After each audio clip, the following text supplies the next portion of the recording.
Hello guys, welcome back to my channel. তোমরা দেখছো মাহির mini রান্নাঘর।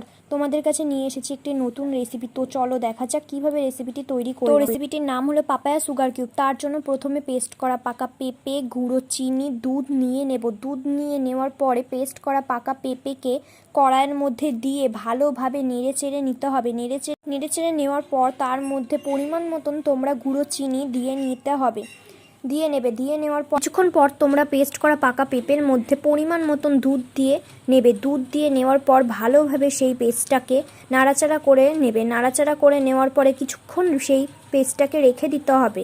রেখে দেওয়ার পরে ভালোভাবে আবার একবার নাড়াচাড়া করে দিতে হবে।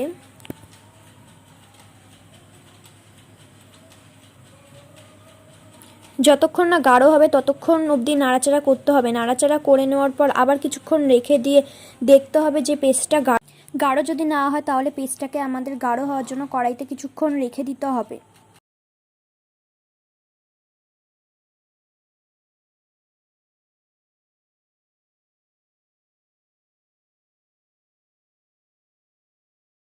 পেস্টটা গাঢ় হওয়ার পর তার মধ্যে আমাদের পরিমাণ মতন একটু ঘি দিয়ে ভালোভাবে আবার নাড়াচাড়া করে নিতে হবে।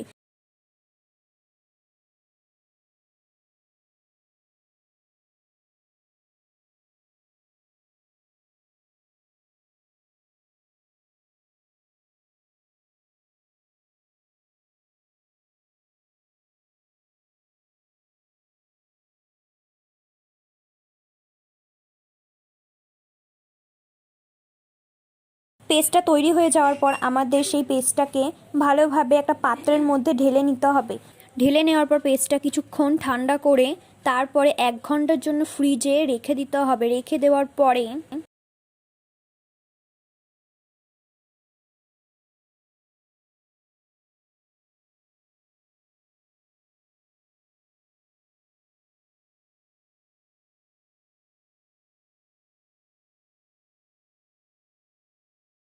ফ্রিজ থেকে বের করে আমি এই পেস্টটাকে আরেকটি পাত্রের মধ্যে ছুরির সাহায্যে এটাকে ঢেলে নিলাম। ঢেলে নেওয়ার পরে দেখো তোমরা এটা কেমন দেখতে হয়েছে।